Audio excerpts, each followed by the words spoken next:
wabarakatuh.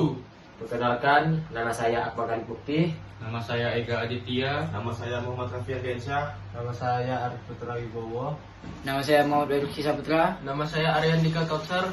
Kali ini kami akan mempresentasikan hasil diskusi kelompok kami mengenai materi kebijakan-kebijakan Jepang selama berkuasa di Indonesia. Selama pendudukan Jepang di Indonesia yang berlangsung dari tahun 1942 hingga 1945, terdapat berbagai kebijakan yang diterapkan oleh pemerintah Jepang yang memiliki dampak besar pada kehidupan masyarakat Indonesia.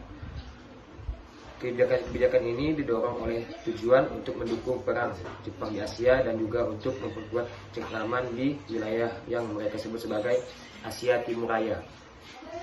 Berikut adalah beberapa kebijakan utama Jepang di Indonesia. Jepang mengeksploitasi sumber daya alam Indonesia secara besar-besaran untuk memenuhi kebutuhan perang mereka. Sumber daya alam seperti minyak, karet, timah, dan lainnya digunakan untuk kepentingan militer Jepang. Infrastruktur seperti jalan raya dan jalur kereta api dibangun dengan tujuan untuk mempermudah distribusi hasil alam, seringkali dengan kerja paksa yang melibatkan rakyat Indonesia.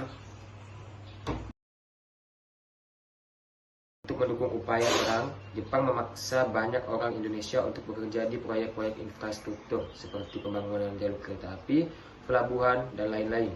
Pekerja ini seringkali ditempatkan dalam kondisi yang sangat buruk dengan banyak yang meninggal karena kelaparan, penyakit, dan perlakuan yang kejam. Jepang memperkenalkan sistem pendidikan yang sangat berbeda dengan sistem yang diterapkan oleh penjajah Belanda sebelumnya. Bahasa Jepang diajarkan di sekolah-sekolah dan ideologi Jepang disebarkan melalui kurikulum yang menekankan pada semangat nasionalisme dan loyalitas kepada Jepang. Para pelajar juga diajarkan untuk menghormati kekaisaran Jepang dan kebijakan-kebijakan Jepang.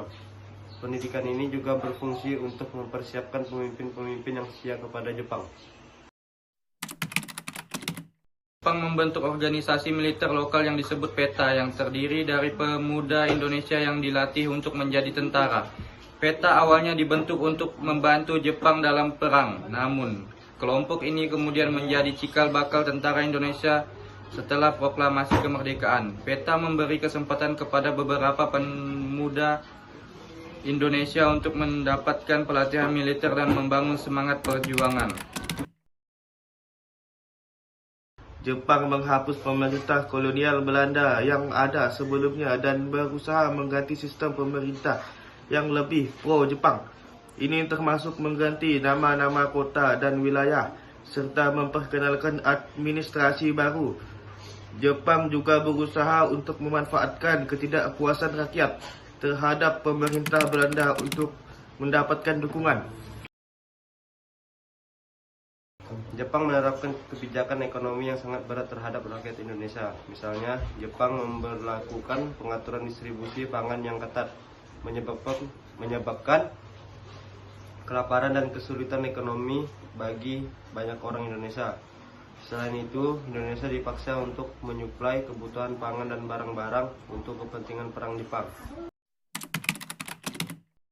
Jepang berusaha mengubah budaya Indonesia dengan memperkenalkan ideologi dan simbol-simbol kebudayaan Jepang. Mereka mengadakan kampanye propaganda yang menggambarkan Jepang sebagai saudara Asia yang datang untuk membebaskan Indonesia dari penjajahan Belanda.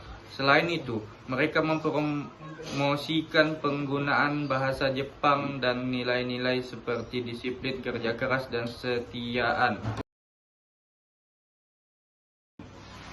Kebijakan dalam bidang agama. Jepang memiliki kebijakan yang lebih toleran terhadap agama-agama yang ada di Indonesia dibandingkan dengan Belanda yang cenderung lebih sekuler. Mereka memberikan kebebasan bagi umat Islam untuk menjalankan ibadahnya dan mengembangkan organisasi Islam seperti Muhammadiyah dan Nahdlatul Ulama yang dianggap dapat mendukung stabilitas dan memanfaatkan pengaruh agama untuk mendukung pemerintahan mereka. Secara keseluruhan, kebijakan-kebijakan Jepang di Indonesia sangat menekankan pada eksploitasi sumber daya dan tenaga kerja Indonesia demi kepentingan perang Jepang. meskipun ada beberapa langkah yang bertujuan untuk mendapatkan dukungan dari rakyat Indonesia. Namun kekejaman, penderitaan, dan kesulitan yang ditimbulkan oleh kebijakan ini berkontribusi pada munculnya semangat nasionalisme dan keinginan untuk merdeka yang akhirnya mendapat cikal bakal perjuangan kemerdekaan Indonesia. Sekian presentasi dari hasil diskusi kami tentang materi kebijakan Jepang selama berkuasa di Indonesia. Mohon maaf apabila ada materi yang kurang tepat atau salah kata. Wabillahi taufiq wal hidayah. Wassalamualaikum warahmatullahi wabarakatuh. Oke.